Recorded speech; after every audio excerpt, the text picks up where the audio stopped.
All right, we're down to, I think it's 8 days, 7 days till we start our hike.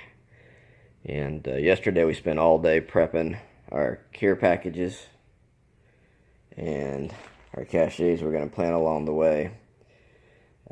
We try to be environmentally friendly as we can, so we use ammo boxes, and there's notes in there on the top that ask them not to be disturbed. Of course, we're going to hide them really well, but then when we're done, all these will be planted near a road, so we're going to then sit them out by the road with a note that says, they're free to take.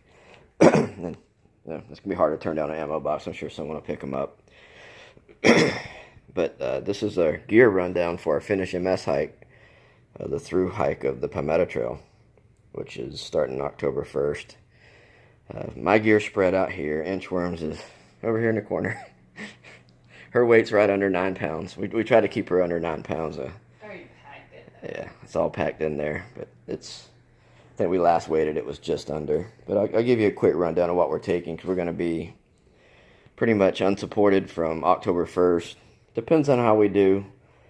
I'm hoping, I would love to see us do it in 30 to 35 days, but we're planning for right at 40 just to be safe. But this is all we're going to have. This is pretty much our lives on our backs for the next 40 days. I kind of go over some of the gear. The Z-Packs Arctic Blast, very light backpack. We both are using those. They're coming in at some of these weights I may be off on, but I think they're at 18 ounces, 20 ounces. Very super light, very comfortable. Carry the weight really well. I can't tell you enough about how well that pack is. And they say they're water resistant, but for us, they've been waterproof. We've been in downpours, and nothing gets in that pack. And connected to that is our Z-Pack duplex tent, which works really well, but we had a massive rainstorm last time. It lasted all night, and we had dew form on the inside of the tent. The rain would hit it, it would spray us, and we got a little bit of backsplash from the sides, but it rained all night, and it was a downpour. So this time, we're going to also bring the Sea to Shore shelter. It comes in right at 12 ounces, but we're going to use that if we get in a rainstorm, if we need shelter throughout the hike, and then if we're in a position with the tent, we're going to put that over the tent as well as the tent to give us that extra layer of protection. Then we both have the Spark 2 Sea to Shore sleeping bags. They come in, I think, at 11 or 12 ounces, super light. They're good. We've had them down to 28 degrees. It's a little cold at 28. We do have inserts. Even with the inserts at 28, I think we had a 10-degree insert, and we also had 20-degree inserts. But just the bag alone, you'll be comfy down into the middle 40s. Super lightweight. Then jackets, we both are running with the REI co-op jackets. They're very inexpensive, good down jackets. Super lightweight. I think they're 4 ounces. We've upgraded our trekking poles. Both are carbon fiber. Mine is the Black Diamond. And Inchworms over there is the Hungry Hikers. Hers actually comes in a little bit lighter than mine, but both of them, I think hers are right at 7 ounces a piece, and mine are right at 7.5. But what we do to bring some of the weight down, so we don't carry so much, we actually put our duct tape around the pole. You'll see a lot of hikers do that. And then I'm not going to be able to name this tape. I can't think of what it is. But it works wonders. It goes on. You use it for blisters, cuts. You can swim with it. Once it's on, it's not coming off unless you peel it off. So rather than carry that big heavy roll, we put it on the pole. And then both of these are reflective tapes. Kind of serves a couple things. If you're going at night, you can see the poles. And at night, our trekking poles are actually part of our tent. So we're able to then, if we come out of the tent at night, we can see the poles. Let's see what else we got here. For this hike, we're going to run with 2 Smart Water 1 liters. And then our filter system is going to be the Catalan pump system.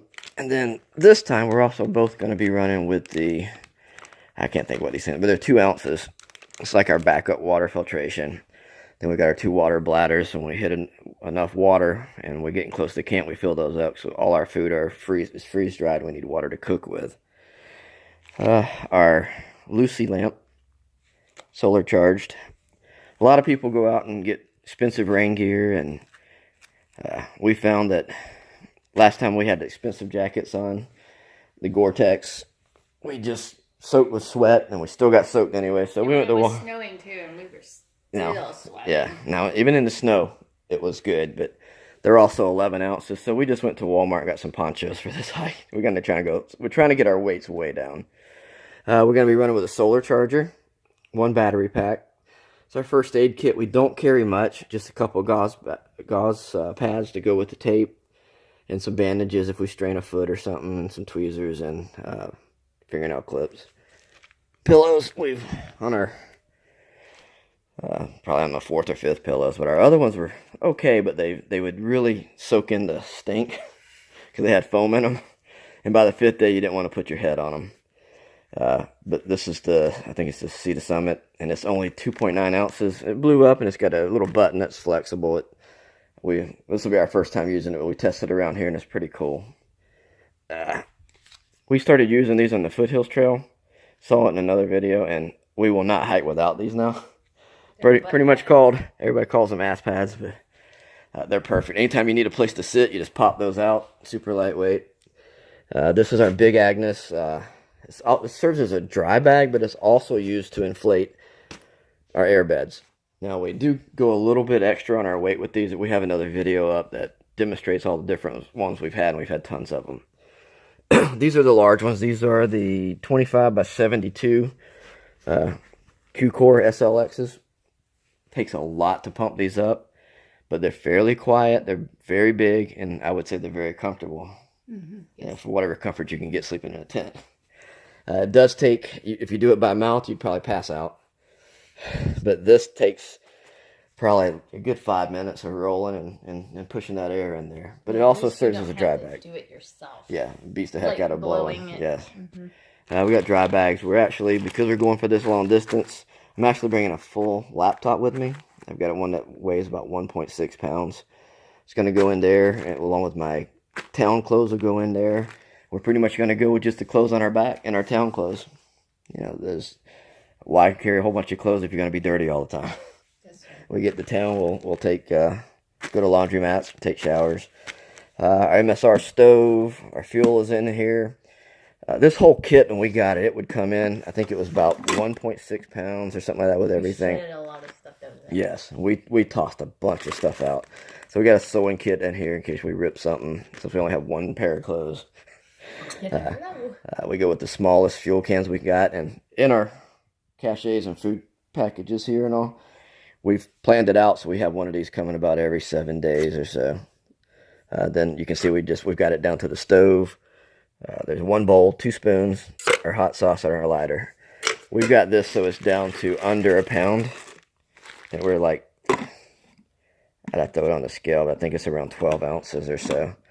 But, you know, you just got to think out the box to get your weights down. And I know a lot of people go, why do you care about weight, blah, blah, blah. If you're going a long distance, weight's going to matter.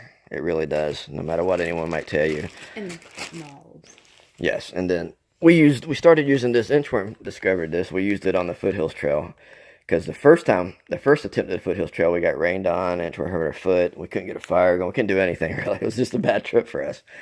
But we figured out that you put a little bit of Vaseline on your cotton balls, it makes a great fire starter. And we had fires every night with very little issue on the Foothills Trail when we finished it.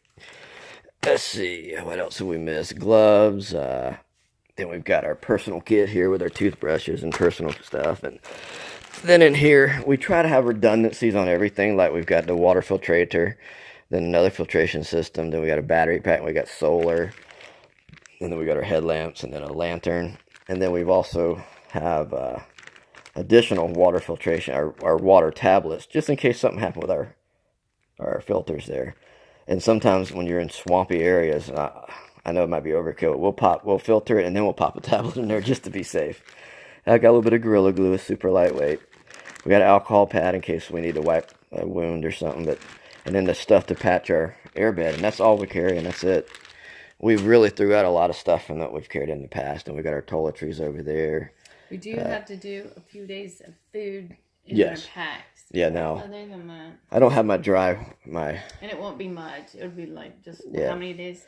To begin with, we only need 3 days. Yeah. So if I remove the water out of this equation, I'll get my dry weight and post it. But I'm hoping to be 18 to 20, even carrying a computer, which is kind of crazy. But being out there for that many days, if we're going to try and post to the blogs or the journals and keep the MS website up to date and all. We're going to have that. Trying to think there's anything else. Oh yeah, this only weighs 1 ounce, but this is my Verizon internet that'll just plug right into my laptop, so I don't have to use my battery on my phone when I'm using that. Medicines, and shift over here. Now, the funny thing is we were thinking, when we get to camp, we always don't have shoes. We run around in our socks. So I was thinking, hey, I'm gonna get something really super lightweight to have around camp and have around town when we get to town. So I went online and I found Zero shoes. And, I got them. They came in, I think they're about 12 ounces for the pair. How much did they cost you? They were $70. What? I think they're around 12 ounces or so. And then we're in Walmart, believe it or not. They look big Yeah. and hefty. And they look big and hefty, but I picked them up and I'm like, my God, these things are light.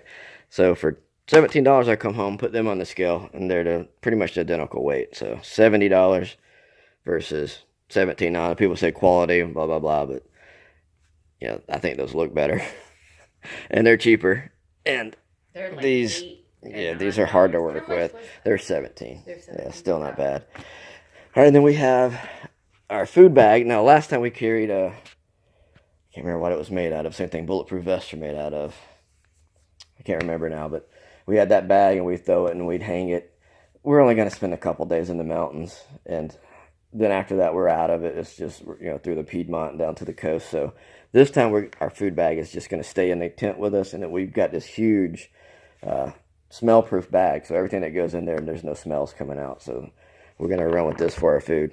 It's a little bigger than what I thought it was when I ordered it, but it'll work, so we can fold it all away. All of these too. Yeah. So, and we've got those placed in our caches to keep the smell down and keep those secure.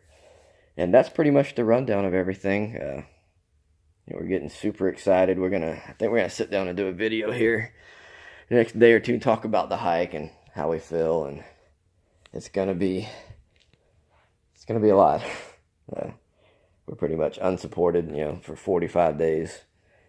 So we've tried to think ahead, think of everything. Each box took a tremendous amount of thought. We had to plan out our routes, where we thought we would be, what we're going to use between there, and then each box has different things, and depending upon where we are when we pick them up. Well, that's this video, and we'll try and do one, like I said, before we head out, and give you your thoughts about the hike and what we're trying to accomplish.